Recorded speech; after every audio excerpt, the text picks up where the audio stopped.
السلام علیکم جی، دادا پوتا شو کے ساتھ آپ کی خدمت میں حاضر ہیں۔ جیسا کہ آپ کو معلوم کہ اب تک کی اہم خبریں اور ان خبروں پر ہماری تبصرہ آرائی۔ اس سے بڑی خبر کیا ہو سکتی ہے کہ آج پاکستان کی سٹاک مارکیٹ میں بلڈ بات ہوا ہے، اور بلڈ بات کے اندر مارکیٹ جو ہے وہ 2500 پوائنٹ تقریباً نیچے چلی گئی ہے۔ ابھی مارکیٹ کی کلوزنگ ہوئی ہے اور میں فوری طور پہ بیٹھ گیا ہوں، ابھی فائنل فگرز آئیں گے۔ تو پہلے یہ نیگیٹیوٹی 2800 تک پہنچ گئی تھی۔ پاکستان کی سٹاک مارکیٹ میں گراوٹ کا سب سے بڑا ریکارڈ تقریباً 3000 پوائنٹ کا ہے، جو کہ ظاہر ہے کہ کب قائم ہوا تھا اس کے لیے آپ کو بتانے کی ضرورت نہیں ہے۔ عمران خان صاحب کے دور میں جب مارکیٹ گر رہی تھی تو اس وقت قائم ہوا تھا۔ 25000 پوائنٹ کے گرنے کی وجوہات جو بیان کی جا رہی ہیں، اس کے اندر ایک جو کہ یوتھ یہ پھیلا رہے ہیں کہ جناب انتخابات کا بروقت انعقاد اور قاضی صاحب کی روانگی کے بعد جس طرح قاضی صاحب سے زیادہ بڑا ہتھوڑا جناب جسٹس سردار طارق مسعود صاحب نے پکڑ لیا ہے، اور جہاں جہاں پہ کوئی بھی ہائی کورٹ ایسے فیصلے دے رہی ہے جس کے نتیجے کے اندر انتخابات میں تاخیر کا شائبہ بھی ہو سکتا ہے، وہاں سے وہ ڈز کر کے اپنا وڈا تھوڑا زور دی مار دینے، چلو نہ سوئے تو کوئی فیصلہ نہیں تھوڑا۔ وہ نچلی کورٹ کے Peshawar high court, Balochistan high court اور لاہور ہائی کورٹ، تینوں ہائی کورٹس کے فیصلے جسٹس سردار طارق مسعود صاحب نے اڑا کے رکھ دیے ہیں، جسے کہنا چاہیے کہ کرچی کرچی کر دی ہیں، پھیتی پھیتی کر دی ہیں۔ تو وہ یوتھیے یہ کہتے ہوئے پائے جا رہے ہیں کہ بنیادی طور پہ یہ وجہ ہے، لیکن یہ وجہ نہیں ہے۔ ہم آپ کو اصل وجہ بتائیں گے۔ دیکھیے مارکیٹ جو تھی وہ اب تک جب سے یہ تیزی آئی ہے، تیزی چڑھنا شروع ہوئی ہے، تقریباً 46000 پوائنٹ سے یہ بڑھنا شروع ہوئی اور 46 سے یہ 67 پہ چلی گئی۔ اتنی تیزی سے اور اتنی زیادہ مارکیٹ پاکستان کی تاریخ کے اندر کہیں بڑی نہیں ہے، کبھی بھی اتنی زیادہ کبھی نہیں بڑی مارکیٹ۔ تو یہ مارکیٹ جو تھی اس کے اندر کم از کم 3 سے 4000 پوائنٹ کی کریکشن چاہیے تھی۔ تو میرا خیال ہے کہ وہ کریکشن آ گئی ہے۔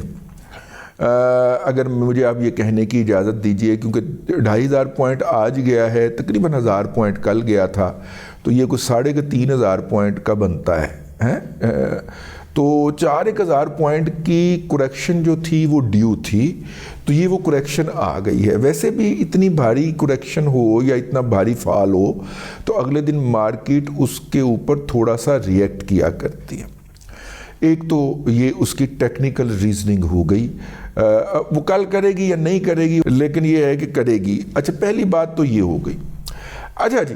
دوسری بات یہ ہے کہ دیکھیے اس وقت کرسمس کی چھٹیوں کا آغاز ہونے لگا ہے یورپ اور امریکہ کے اندر۔ وہاں پہ جو فنڈ مینیجر ہوتے ہیں جو پاکستان یا اس طرح کی چھوٹی چھوٹی مارکیٹس کے اندر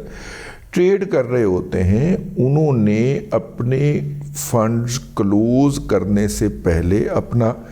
اب ظاہر ان کا تو ایئر اینڈ ہو گیا نا جی، انہوں نے جب 21 سے چھٹیوں پہ چلے جانا ہے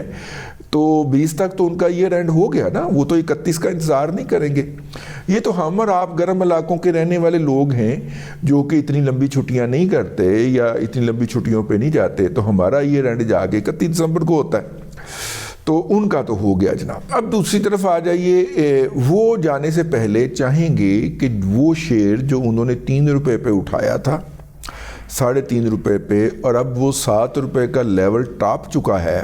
تو وہ چاہیں گے کہ یہ جو پیسے ان کے ڈبل ہو گئے ہیں، وہ جاتے ہوئے اپنے پیسے ڈبل کر کے اپنے گلے کے اندر رکھ کے اپنے سیف ڈپازٹ کے اندر رکھ کے جائیں، مطلب بعد میں کچھ ہو جائے تو پتہ لگتا۔ تو انہوں نے سیلنگ کی ہے اور دھڑا دھڑ سیلنگ کی ہے اور اپنی پوزیشنیں سکوئر کی ہیں۔ اب جب اتنی زیادہ سیلنگ آ جاتی ہے تو پاکستان کے اندر جو مارکیٹ کے اندر انویسٹر بیٹھا ہوتا ہے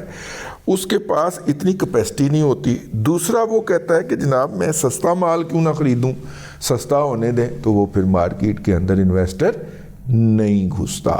تو لہٰذا جب وہ بیچتے ہیں باہر کے مالک والے تو وہ پھر مارکیٹ جو ہے نا وہ لڑکتی جاتی ہے. یہ آج نہیں ہے, یہ ہمیشہ سے ایسے ہے کہ جیسے ہی فورن سیلنگ کا پریشر آتا ہے تو اس سے لائن لے کے ہمارے جو ڈومیسٹک انویسٹر ہوتے ہیں وہ بھی سیلنگ کے اندر شامل ہو جاتے ہیں اور سیلنگ کا پریشر بنتا ہے اور مارکیٹ جو ہے وہ زوال کی طرف چلی جاتی ہے. اس کے اندر جو ہے ایک تو اس کا یہ پہلو ہو گیا, لیکن ایک اس کے اندر اور بھی پہلو ہے جو کہ سلور لائننگ ہے. اور ظاہر ہے آپ کو پتہ ہے کہ میں ساری نیگیٹو باتیں تو نہیں بتایا کرتا, بلکہ میری کوشش ہوتی ہے کہ اس کا مثبت پہلو بتایا جائے. تو ایک تو پہلو یہ ہو گیا کہ جس دن مارکیٹ اتنی زیادہ گرے اگلے دن اس کے اندر ریکوری بھی آنی ہوتی ہے, بھلے جتنی گری ہوتی ہے اس سے آدھی ہی ریکوری آئے لیکن آتی ہے. تو کل کا دن اس حوالے سے بھی امپورٹنٹ ہوگا. دوسری بات یہ ہے کہ پاکستان کے اندر جتنے بھی فنڈ مینیجر یا پورٹ فولیو مینیجر بیٹھے ہوتے ہیں اور انہوں نے 31 دسمبر کی کلوزنگ کرنی ہے, تو اگر شیئر کی ویلیو زیادہ ہوگی تو وہ اپنے انویسٹر کو بتائیں گے کہ دیکھیں آپ کا سرمایہ اتنا ہو گیا, ٹھیک ہے نا.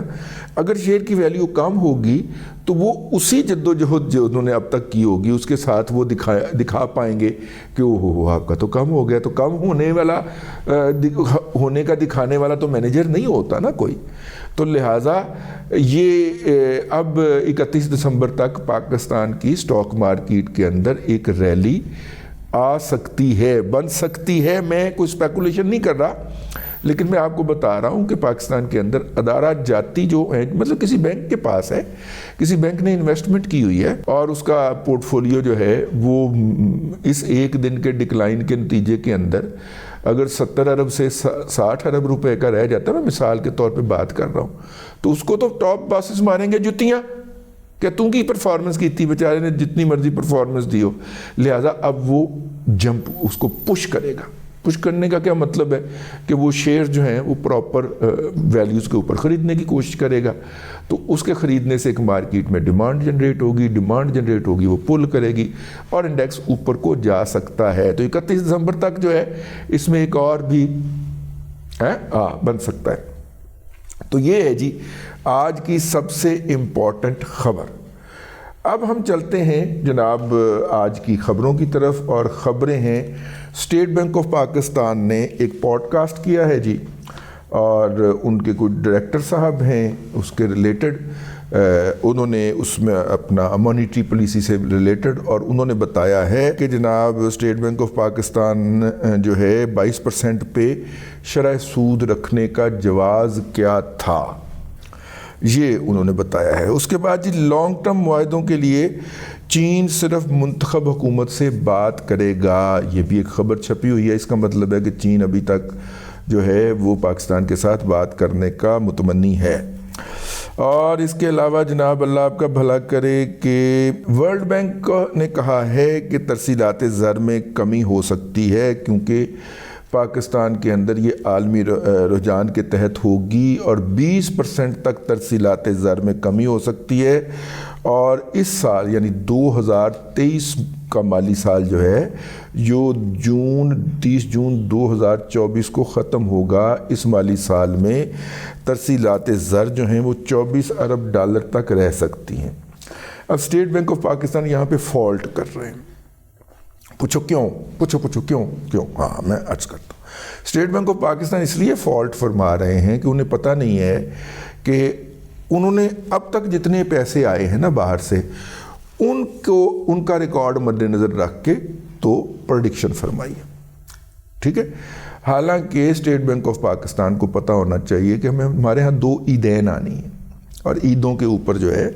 ایکسپیٹس جو ہیں پاکستانی وہ اپنے عزیزوں کو پیسے بھجواتے ہیں. اور اگلی خبر یہ ہے کہ فنکا ایک بینک ہے, مائکرو فائنانس کا بینک ہے, اس نے بکنا ہے, اور اس کے لیے ٹی ایل پی اور ایک اور پارٹی جو ہے ابھی, ان دونوں کو جو ہے وہ اسٹیٹ بینک آف پاکستان نے کہا ہے, اجازت دے دی ہے کہ آپ اس کی ڈیو ڈیلیجنس کر لیں, چیک اپ کر لیں. یہ بینک بھی بکا ہے, اور یہ جو ایزی پیسہ والا بینک جو ہے اس نے بھی بکنا ہے. یہ وہ تو بک گیا نا, بہت بڑی ڈیل ہوئی. وہ کون سا ہے جی, اللہ آپ کا بھلا کرے, Telenor.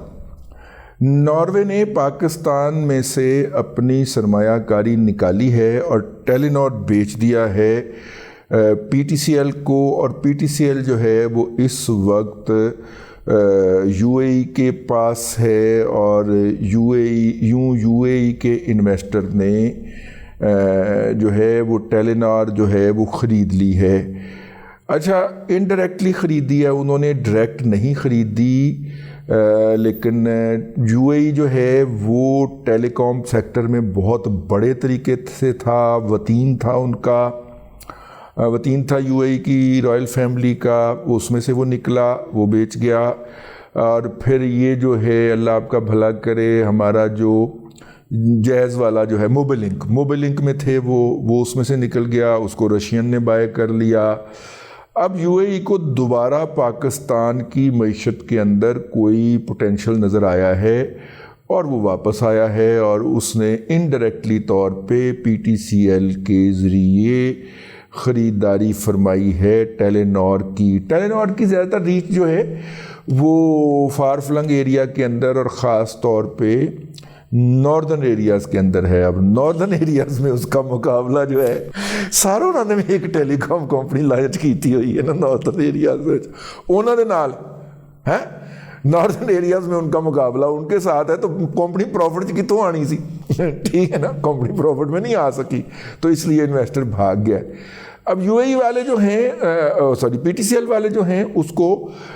P T C L کے ساتھ ضم کر لیں گے، اور پی ٹی سی ایل کے ساتھ جو ہے 0333 والا یو فون جو ہے اس میں جب یہ مرج ہو جائے گی تو یوں آپ کہہ لیں کہ دو ہی کمپنیاں رہ جائیں گی، جو ہے وارد بھی بیچ دی تھی انہوں نے، اور موبی لنک بھی انہوں نے بیچ دی تھی، اور یو اے ای والوں نے صرف رکھ لی تھی پی ٹی سی ایل اور پی ٹی سی ایل۔ یعنی افیکٹولی آپ کہہ دیں تو پاکستان کا ٹیلی کام سیکٹر دو پارٹیوں کے ہاتھوں میں چلا گیا ہے۔ ایک ہے رشین پارٹی، رشیا دی انویسٹمنٹ موبی لنک وچ انڈائریکٹلی آئی ہوئے گی، ہاں نہیں تین پارٹیاں بھائی، ادھر چائنا رشیا اینڈ عربے، یعنی یورپین فل آؤٹ، ٹھیک ہو گیا جی۔ لے جناب، یہ تھی صورتحال، میں نے کہا میں آپ کی خدمت میں عرض کرتا چلوں۔ اب جناب ہم چلتے ہیں فیڈ بیک جو آیا ہوگا، اگرچہ فیڈ بیک کے لیے ٹائم کم ہی بچا ہے تو ہم اس کے لیے الگ سے پروگرام کر دیں گے، ہاں۔ تو یہ جناب فیڈ بیک ہم آپ کی خدمت میں لے کے آ گئے ہیں، اور یار میرے لیے دعا کیا کریں، بس منہ سے کوئی بات نکلتی ہے نا تو بات کہتی ہے تو مینوں منہوں کٹ میں تینوں شہروں کٹا، بس کوئی ایسی بات نکل گئی منہ سے کہ اللہ تعالیٰ نے توفیق ہی نہیں دی۔ جس طرح رب کا جب عذاب ہوتا ہے نا کسی شخص کے اوپر تو وہ اس سے شکر کی اور سجدے کی توفیق چھین لیتا ہے، ٹھیک ہے نا، وہ اسے سجدے کی توفیق چھین لیتا ہے جب رب کسی سے ناراض ہوتا ہے۔ تو اسی طرح نا جب رب کسی سے ناراض ہوتا ہے نا تو اس کو اس کے نیکی کرنے کے یا نیک کام جو ہے کرنے کے مواقع محدود کر دیتا ہے۔ میرا اینجیوگرافی کے بعد پہلا جو ہے اینجیوگرافی کے بعد پہلا پروگرام ہے، تو ظاہر اینجیوگرافی کی نوبت کیوں آئی؟ ناراضگی ہو گئی ہوگی، کہیں پہ گستاخی، کہیں پہ کوئی گستاخی ہو گئی ہوگی، زبان پھر واہ بیٹھا ہوا گا، زبان مارتی ہوگی کہیں پہ، تو وہ پھر چھتر پڑ گئے، جوتے پڑے پھر، ہاں تو پھر معافی شافی کی، تلافی کی، تو پھر جا کے کہیں توفیق عطا فرمائی گئی۔ تو آج کا پہلا فیڈ بیک دو ہیں ان کے، چلیں 27 نومبر کا پڑھ دیتے۔ السلام علیکم دادا جی، امید ہے آپ خیریت سے ہوں گے۔ میں ریاست علی بات کر رہا ہوں لاہور سے۔ میرا کویشچن یہ ہے کہ جو او جی ڈی سی ایل اور باقی پاور پلانٹس کو جو سرکولر ڈیٹ کی مد میں ایک ڈیویڈنڈ پے آف ملنا ہے جس سے ایڈجسٹمنٹ ہوگی، وہ آپ کے خیال میں کیا یہ کیئر ٹیکر گورنمنٹ میں ملے گا یا ایک فل فلیج گورنمنٹ جب بن جائے گی تب ملے گا؟ اور دوسرا کویشچن یہ ہے کہ جس طریقے سے ابھی ڈالر کافی اوپر چلا گیا ہے تو مشرف کے دور میں جس طریقے سے ڈالر بہت برے طریقے سے نیچے آیا تھا، کیا اس طرح کی اسٹریٹجی ابھی اڈاپٹ کی جا سکتی ہے ڈالر کو نیچے لانے کے لیے؟ اور اس کے کیا سرکمسٹانسز تھے ڈالر جو ریپڈلی نیچے آیا تھا؟ دادا جی ایک چیز بتائیے گا کہ یہ جو ریکوڈک کے اندر ہم نے انویسٹمنٹس لے کے آنی ہے سعودیہ سے یا دوسرے عرب ممالک سے، تو اس کا طریقہ کار کیا ہوگا؟ کیا او جی ڈی سی ایل یا پی او ایل یا جن کمپنیز کا اس کے اندر اسٹیک ہے ان کے شیئرز اس کو ایلوکیٹ کیے جائیں گے، یا یہ آؤٹ آف شیئرز کوئی بات ہوگی؟ ان کمپنی کو جو ایلوکیشن ہوئی ہے وہ وہاں سے لے کر ہم سیپریٹلی ان کو ایلوکیشن کر رہے ہوں گے انویسٹمنٹس کی، تو اس کا طریقہ کار کے اوپر ذرا روشنی ڈالیے گا کہ یہ کیا فیزیبلٹی بنا رہی ہے گورنمنٹ؟ دوسری بات پہلے کر لیتے ہیں جو آپ نے کہی ہے، اور وہ یہ ہے کہ کیا یہ جو ہے اس میں وہ کریں گے، اللہ آپ کا بھلا کرے، ریکوڈک میں بنیادی طور پہ یہ جو نیا ایگریمنٹ کیا ہے جو باجوہ صاحب کروا کے گئے تھے اور گند ڈال کے گئے تھے اور 10 ارب ڈالر کی پاکستان کو ٹھکوا گئے ری نیگوشیٹ کے اندر، یہ جو ہے پہلے ہماری اسٹیبلشمنٹ نے عدلیہ کو استعمال کیا اس معاہدے کا بیڑا غرق کرنے کے لیے، اور جب پھنس گئے تو پھر 10 ارب کی ٹھکوا دی۔ عدلیہ کے فیصلے کے پیچھے بھی ہماری اسٹیبلشمنٹ تھی، فوج تھی، اور یہ اس کام کے پیچھے بھی فوج تھی، اس لیے 10 ارب ڈالر کی اگر ٹھکی ہے تو وہ باجوے کی ذات پہ نہیں جانا چاہیے، بلکہ ادارے کو اس حوالے سے ذمہ دار قرار دینا چاہیے آپ کو۔ یہ جو ہے یہ جی بنیادی طور پہ ہمارا اس کے اندر شیئر ہے، اب ہم نے بھی انویسٹمنٹ کا انتظام کرنا ہے اور اس کمپنی نے بھی کرنا ہے جو نیا معاہدہ ہوا ہے، اور ہم اگر اپنا شیئر جو ہے وہ یو اے کی گورنمنٹ کو دے دیتے ہیں یا سعودی گورنمنٹ کو بیچ دیتے ہیں تو امیجیٹلی ہم اس کے عوض 10 ارب 15 ارب 20 ارب ڈالر کھڑے کر لیتے ہیں، تو پھر وہ جو 150 ٹن سونا تھا اس میں سے ہم نکل جاتے ہیں، پھر وہ ہمارا نہیں ہوگا، پھر ان سعودیز کا ہوگا جو ہمیں آج 20 ارب 30 ارب ڈالر دیں گے، سمجھ گئے نا آپ؟ ہاں، یہ ہم اپنا سونا جو ہے وہ کوڑیوں کے مول بیچیں گے، کیونکہ اس وقت ہمیں پیسوں کی ضرورت ہے اور پیسے ہمارے پاس ہیں کوئی نہیں، اور وہ انہوں نے یہ کرنا ہے۔ دوسری بات یہ ہے بھائی، میں مشرف کے دور کے اندر ایکٹیو جرنلزم میں تھا اور میں نے رپورٹنگ کی ہوئی ہے اس وقت گراس روٹ لیول کی، مجھے نہیں پتا آپ کس ڈالر کی قیمت میں کمی کی بات کر رہے ہیں۔ اوپن مارکیٹ میں سٹے بازی میں ڈالر چلا گیا تھا 90 روپے کے اوپر، لیکن انٹر بینک کے اندر تو پوری طرح کنٹرول میں تھا ڈالر، اور وہ تھا 62 کا ڈالر تھا، تو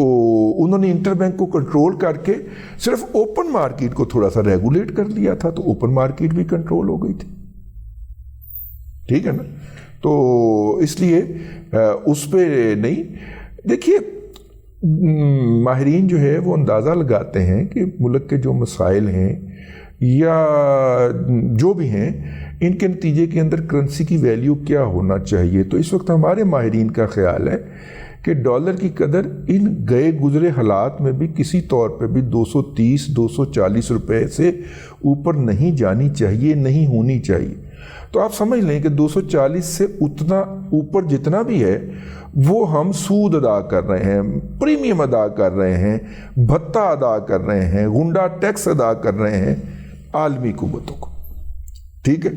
تو وہ غنڈہ ٹیکس اوپر سے اڑ جائے گا، اور جیسے ہی کسی نے آ کے لانگ ٹرم پالیسی کی بات کی تو ڈالر تھلے اتنا تو نیچے آئے گا نا۔ ہاں، بہرحال پٹرول کی قیمت میں پچھلے ایک ماہ کے اندر 64 روپے کمی ہو چکی ہے، مزید کمی بھی آپ کو مبارک ہو۔ اب تک کے لیے اتنا ہی جی، اگلے ولاگ کے اندر، اگلے دادا پوتا شو کے اندر پھر حاضری ہوگی۔ میں ایک دفعہ پھر کہوں گا